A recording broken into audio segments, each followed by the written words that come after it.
बच्चों नमस्ते। नीतू क्लासेस में आप सभी बच्चों का हार्दिक स्वागत है। तो बच्चों, आज के इस वीडियो में हम देखेंगे कक्षा 11 विषय हिंदी के संस्कृत खंड के अंतर्गत पंचम पाठा गीतामृतम का हिंदी अनुवाद यानी गीता का अमृत। तो इस पाठ के जो श्लोक हैं आज मैं आपको इसका हिंदी अनुवाद बताऊंगी। तो सबसे पहले हम देखेंगे कि इसमें हमें संदर्भ में क्या लिखना है। तो संदर्भ में लिखेंगे प्रस्तुत श्लोक हमारी पाठ्य पुस्तक की गीतामृतम नामक पाठ से लिया गया है। बच्चों, सभी श्लोकों में यही संदर्भ रहेगा। तो चलिए अब शुरू करते हैं इस पाठ का हिंदी अनुवाद। तो सबसे पहला श्लोक देखते हैं। तम तथा कृपया अविष्टम अश्रुपूर्ण अकुलेक्षणम विषेदंतम इदम वाक्यम उवाच मधुसूदना। अब श्री कृष्ण अर्जुन से क्या कहते हैं, उन्हें गीता का उपदेश देते हुए समझाते हैं कि इस प्रकार तथा इस प्रकार करुणा से पूर्ण कृपयाविष्टम करुणा से पूर्ण आंसुओं से भरे हुए व्याकुल नेत्रों वाले दुखी होते हुए विषिदंतम दुखी होते हुए मधुसूदना श्री कृष्ण ने अर्जुन से ये वचन कहा। एक बार और देखिए। इस प्रकार करुणा से भरे हुए व्याकुल नेत्रों वाले या करुणा से पूर्ण आश्रुओं से भरे हुए व्याकुल नेत्रों वाले दुखी होते हुए श्री कृष्ण ने अर्जुन से ये वचन कहा। अगला श्लोक। कलिव्य माँ स्म गमः पार्थ न एतत्त्वयि उपद्यते क्षुद्रम हृदय दौर्बल्यम त्यक्त औत्तिष्ठ परंतप। अब श्री कृष्ण अर्जुन को क्या समझा रहे हैं कि हे अर्जुन पार्थ, हे अर्जुन, तुम नपुंसकता को प्राप्त मत हो, यह तुम्हारे लिए उचित नहीं है। न एतत् उपपद्यते, यह तुम्हारे लिए उचित नहीं है यानी ठीक नहीं है। क्षुद्रम हृदय दौर्बल्यम, हृदय की क्षुद्र दुर्बलता को त्याग कर उठो, परतन दूसरों को ताप पहुँचाने वाले अर्जुन। तो श्री कृष्ण क्या कहते हैं कि हे अर्जुन, तुम नपुंसकता को प्राप्त मत हो, यह तुम्हारे लिए उचित नहीं है। शत्रुओं को ताप पहुँचाने वाले हे अर्जुन, तुम हृदय की क्षुद्र दुर्बलता को त्याग कर उठ खड़े हो, उत्तिष्ठ उठ खड़े हो। अब अगला श्लोक देखते हैं। अशोच्यान अन्वशोचस्त्वं प्रज्ञावदामश्च भाषसे गत असून अगता असूनश्च न अनुशोचन्ते पंडिता। अब श्री कृष्ण अर्जुन को क्या कहते हैं कि हे अर्जुन, जो शोक करने योग्य नहीं है उनके लिए तुम शोक कर रहे हो या करते हो। और प्रज्ञावादामश्च भाष्य च, और पंडितों से या विद्वानों से वचन भी कहते हो, विद्वानों वाली बातें भी करते हो। अब वो श्री कृष्ण फिर क्या कहते हैं कि जो विद्वान लोग हैं, पंडिता विद्वान लोग मृत और जीवित व्यक्तियों के लिए अनुशोचन्ति शोक नहीं करते, दुख नहीं करते। अब एक बार और इसका अर्थ देखिए।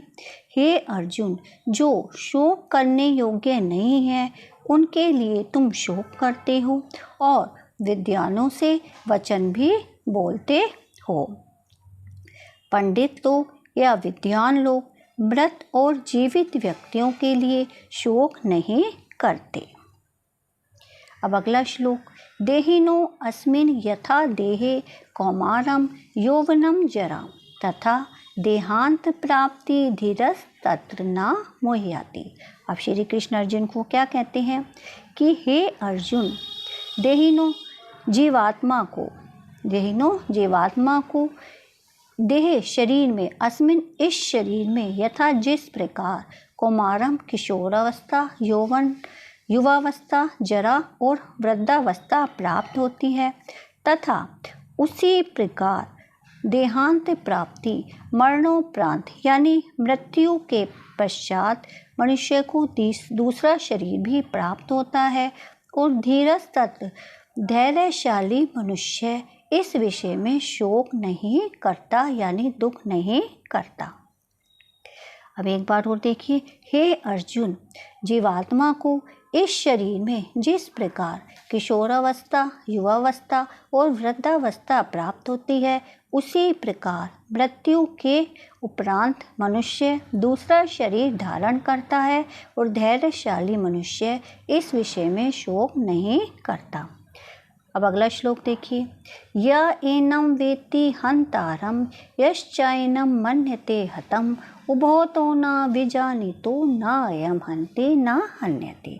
अब श्री कृष्ण अर्जुन को क्या कहते हैं कि हे अर्जुन, जो इस आत्मा को मारने वाला मानता है, मारने वाला समझता है, और जो इस आत्मा को मरा हुआ मानता है, उभो तो न विजानीतु, उभो वो दोनों ही नहीं जानते कि ना तो ये आत्मा किसी को मारता है और ना ही किसी के द्वारा मारा जाता है।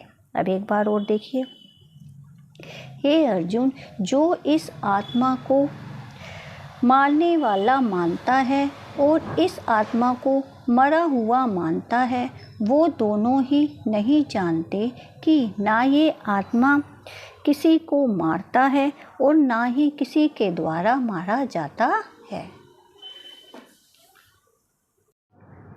बच्चों, हम देखेंगे अगला श्लोक।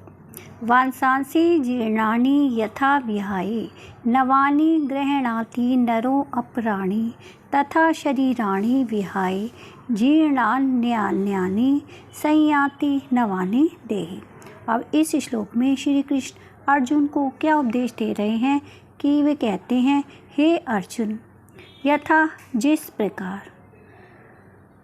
फटे पुराने जीर्णानि फटे पुराने वांसांसि वस्त्रों को त्याग कर मनुष्य नवीन वस्त्रों को ग्रहण करता है, नर यानी मनुष्य, उसी प्रकार यह आत्मा पुराने शरीरों को, जीर्णानि पुराने शरीरों को छोड़कर नए शरीर को प्राप्त करती है। अब एक बार और देखिए, हे अर्जुन, जिस प्रकार मनुष्य फटे पुराने वस्त्रों का त्याग कर नए वस्त्रों को ग्रहण करता है, उसी प्रकार यह आत्मा पुराने शरीरों को छोड़कर नए शरीर को ग्रहण करती है। नवानी नए शरीर को ग्रहण करती है या दूसरे शरीर को प्राप्त करती है। अगला श्लोक, न एनं छिन्दन्ति शस्त्राणि न एनं दहति पावका न च एनं क्लेदयन्त्यापो न शोषयति मारुता। अब इस श्लोक में श्री कृष्ण क्या कहते हैं अर्जुन को कि हे अर्जुन, न एनं इस आत्मा को न शस्त्र छिन्दन्ति काट सकते हैं, न अग्नि पावक अग्नि न अग्नि जला सकती है, न च एनं क्लेदयन्त्यापो और ना ही जल उसे गीला कर सकता है, ना मारुता हवा सुखा सकती है। फिर एक बार और देखिए, हे अर्जुन, इस आत्मा को ना तो शस्त्र काट सकते हैं, ना अग्नि जला सकती है, आपको कहते हैं जल को, ना जल गीला कर सकता है और ना ही हवा सुखा सकती है। अब अगला श्लोक, जातस्य हि ध्रुवो मृत्यु ध्रुवं जन्म मृत्यस्य च तस्माद् अपरिहार्य अर्थे न त्वं शोचितुम् अर्हसि। अब इस श्लोक में अर्जुन को क्या कहते हैं श्री कृष्ण कि हे अर्जुन, जिस मनुष्य का जन्म हुआ है, जातस्य हि ध्रुवो, उसकी मृत्यु ध्रुवो निश्चित है, और जिसकी मृत्यु हुई है उसका जन्म निश्चित है। तो इसलिए हे अर्जुन, इस अनिवार्य विषय के अपरिहार्य अर्थ, इस अनिवार्य विषय के संबंध में शोक करना उचित नहीं है, यानी तुम्हारे लिए शोक करना उचित नहीं है। अब एक बार और देखिए, हे अर्जुन, उत्पन्न हुए जाता से उत्पन्न हुए व्यक्ति की मृत्यु निश्चित है, और जिसकी मृत्यु हुई है उसका जन्म निश्चित है। तो अतः इस अनिवार्य विषय के संबंध में तुम्हारे लिए शोक करना उचित नहीं है, अर्थात तुझे शोक नहीं करना चाहिए, दुख नहीं करना चाहिए। अब अगला श्लोक, यद्रच्छाया च उपन्नम स्वर्गद्वारम उपवादव्रतम सुखिना क्षत्रियः पार्था लभन्ते युद्धम ईदृशम्। अब इसमें श्री कृष्ण क्या कहते हैं कि हे पार्थ, पार्थ कहा गया है अर्जुन को, हे पार्थ यानी अर्जुन, यद्रच्छाया च उपन्नम स्वतः प्राप्त हुए स्वर्ग के खुले हुए द्वार रूपी ऐसे युद्ध को, युद्धम ईदृशम, ऐसे युद्ध को भाग्यवान क्षत्रिय ही प्राप्त करते हैं। सुखिना, भाग्यवान क्षत्रिय ही लभन्ते, प्राप्त करते हैं। तो हे पार्थ यानी अर्जुन, स्वतः प्राप्त हुए और स्वर्ग के खुले हुए द्वार रूपी ऐसे युद्ध को भाग्यवान क्षत्रिय ही प्राप्त करते हैं। अब इस पाठ का हम देखते हैं अंतिम श्लोक, हतो वा प्राप्यसि स्वर्गम जित्वा वो वा भोक्ष्यसे महीम तस्मात् उत्तिष्ठ कौन्तेय युध्याय कृत निश्चय।